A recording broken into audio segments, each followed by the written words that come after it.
1 Peter chapter 2, looking at verses 18 through 25. The first question reads, who is this message primarily addressed to?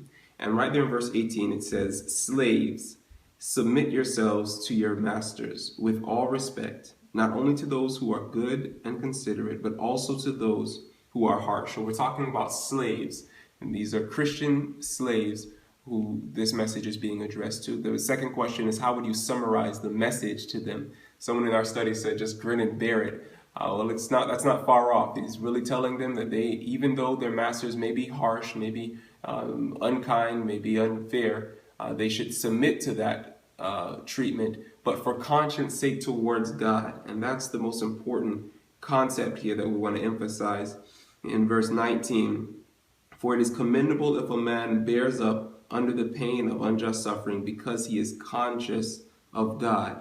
And so they should not look to their slave master for justice, because that human will likely fail them, but they should look to God as their judge and the one who will give them justice, whether in this life or in the life to come. The next question number 3 says, how does Paul's counsel in 1 Corinthians 7:21 help to balance this out? And this is talking about this issue of slavery. There's much in the Bible about slavery, Old and New Testament. Unfortunately, there's not much good examples or even counsel on slavery from the Bible. The Bible does not come out and outright condemn slavery in Old or New Testament. But at least here in 1 Corinthians 7:21, Paul says, were you a slave when you were called? Don't let it trouble you, although if you can gain your freedom, do so.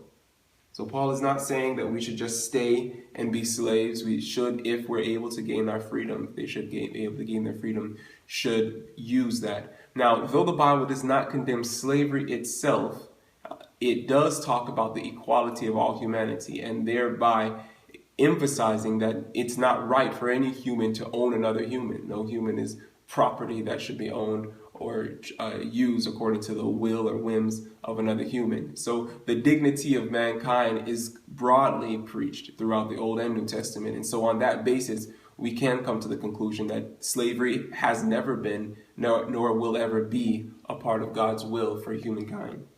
The next question comes to our personal application. How would you summarize an application of this message to us? We're not slaves, and so what can this passage say to us? We'll go through some of the other questions and then we'll see the application. The passage does not say that all unjust suffering, this is number 5, is commendable or thankworthy or pleasing before God. But what makes it commendable? That's in the verse I just read, verse 19. It is commendable if a man bears under the pain of unjust suffering, and because he is conscious of God. Verse 20 gives a little bigger picture. It says, how is it to your credit if you receive a beating for doing wrong and endure it? So if you're suffering, the first thing to ask, is this unjust suffering? If I've done something wrong, if I've been negligent, if I've been irresponsible with my finances and I'm suffering financially for it, that's not commendable before God, because that's not unjust suffering, that's just suffering. If I've been lazy at work and I get in trouble at work, or I lose my job, or if I've been in some way negligent in my life and I'm suffering because of it, if I do something wrong and suffer for it, that's not commendable before God. That's not unjust suffering. But the first question we need to ask ourselves when we're suffering, when we're enduring something challenging, is this unjust suffering? And then secondly, and most importantly, am I suffering this because I'm conscious of God? That's again in verse 19. Because he is conscious of God. Well, what do we mean by that? It is not God's will. This is a very widely believed myth. But it's not God's will for anyone to suffer. God does not like to see suffering. He is not pleased with it at all. However, because of the condition of this sinful planet, it is sometimes within the will of God to allow suffering to his children. And that's only when that suffering will accomplish some goal that's much greater than the suffering itself. There are many passages in the Bible that allude to this fact, but let me just read from 2 Corinthians chapter 4 and read something that Paul states on this. Verse 16 through 18, Therefore, we do not lose heart, though outwardly we are wasting away, yet inwardly we are being renewed day by day. For our light and momentary troubles are achieving for us an eternal glory that far outweighs them all.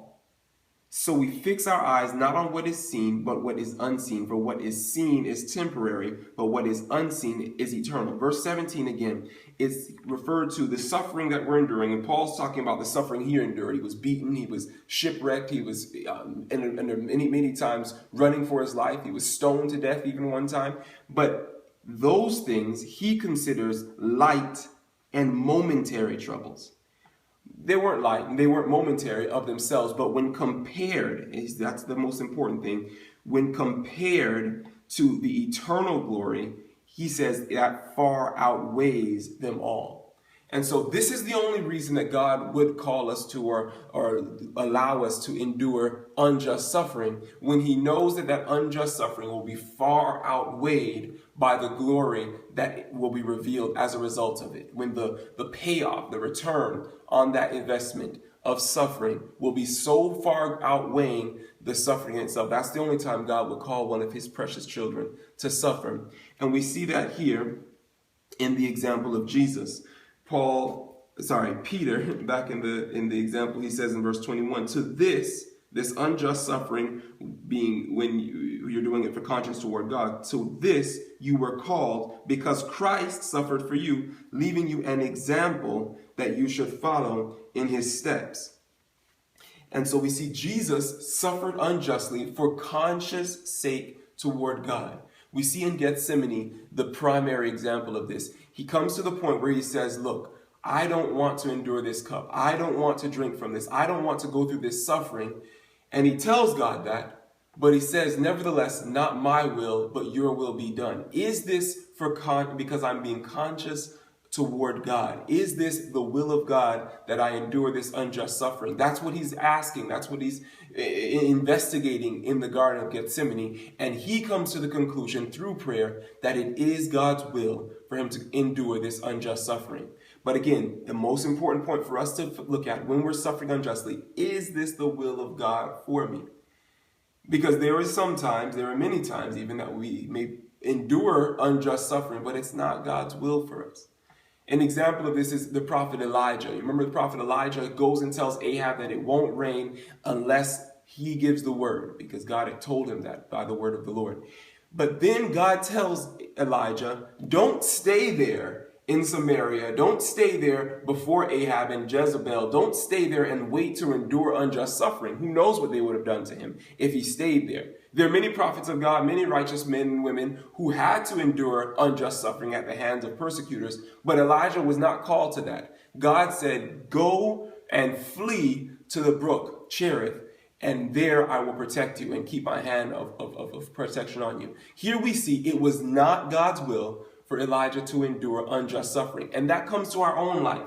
Sometimes we are in situations where we're enduring suffering unjustly. We have a frustrating job. We have hardships that we're enduring because of a coworker, because of a supervisor, because of people we are supervising. We have unjust suffering because of some of our interpersonal relationships. We have relatives, maybe even family members, who are causing us grief and causing us to endure unjust suffering. The first question we must ask, is God calling me to endure this unjust suffering? And that through prayer, through the study of the Bible, through just looking for others to counsel, we can hopefully come to a conclusion and know, is God calling me to endure this suffering, this unjust suffering? And if he's not, then we, like Elijah, need to look for a way of escape. We need to look to God, because God also will provide a means of us escaping, as he miraculously did with Elijah. He will show us the way to get out of that situation of suffering. But if, for conscience sake towards God, we have to endure this suffering, then we go to the rest of the passage here. From this passage, number 6, lists at least 3 references to Isaiah 53. And you could probably find even more than that. But verse 22 he says, he committed no sin, talking about Jesus. He committed no sin, and no deceit was found in his mouth. That's almost a direct quote from Isaiah 53, verse 9. Skipping down to verse 24, the end of it says, by his wounds, or other translations, by his stripes, you have been healed. That's also there in Isaiah 53. Verse 25, for you were like sheep going astray. You remember in Isaiah 53, all we like sheep have gone astray. And then he says, but now I return to the shepherd and overseer of your souls. I think it's obvious that Peter is emphasizing the connection between Jesus' experience and our experience. The experience described in Isaiah 53 of Jesus' unjust suffering because of following the will of God, and the unjust suffering here endured by slaves, but that also is endured by, unfortunately, so many of God's children. And so what from Jesus' example can guide us when we suffer unjustly? Again, suffering if by the will of God. Looking at the end of chapter 4 of 1 Peter, I think is a very direct statement, very good summary of this concept. So then, this is 1 Peter 4, verse 19. So then, those who suffer according to God's will should commit themselves to their faithful Creator and continue to do good. This is Jesus. This is just what Jesus did. Because he was following the will of God, he endured this unjust suffering, but he committed himself to God. You remember on the cross, he says, into your hands I commend my spirit. Committed himself to God, the faithful Creator, the faithful judge, knowing that God would do what is best for him. Because this is the point that the suffering brings to view, that the suffering is working a far more exceeding, far greater good than the evil that the suffering is of itself. We see three individuals that are affected by suffering when we're suffering for the will of God. Ourselves. The suffering works a change. It works on some strengthening, some increasing of our own personal character. So the suffering unjustly, if we're suffering by the will of God, it's going to improve us, our own selves, in our Christian walk. But also the ones who are causing the suffering on us. Those who are causing this unjust suffering, they see, just like those who watched Jesus who was going to the cross, they said, truly, this is the Son of God, when they saw how he patiently endured that suffering. So ourselves, one, then also those who are causing the suffering, but thirdly, those who are just looking on, who are watching on the sidelines and seeing that because of conscience towards God, we are enduring this unjust suffering. They also benefit when we endure this suffering patiently. And so these three individuals, three groups of people, can benefit from that suffering, just like we see that in Jesus' case. And finally, if we endure this suffering, we see from Jesus' example, Philippians 2 says, wherefore he has been highly exalted and given a name above any name, that at the name of Jesus every knee should bow and every tongue should confess. Those who endure the cross, those who endure the suffering, will also receive the greater reward, the resurrection, the exaltation and glory that Jesus received as well. Many times that happens in this life. You see the experience of Haman. He endured the suffering, of Mordecai, enduring the suffering under Haman. And even in this life, he endured also the glory that came as a result of that. We see that in the story of Job. He endured the suffering, the unjust suffering caused by Satan. And in the end, it says he would receive a many-fold more than what he had even before. But unfortunately, many times we have to wait until that life to come. We see that in the example of Stephen. That righteous man was stoned to death. And he has to wait for the resurrection and the new heaven and the new earth when he will receive the reward. We see that in the experience of Jesus, had to go to the cross and die. We see that in the experience of the martyrs. But regardless, that faithful Creator, if we commit ourselves to him in suffering according to his will, we know he is faithful and he will grant us a sure and a far outseeding greater reward.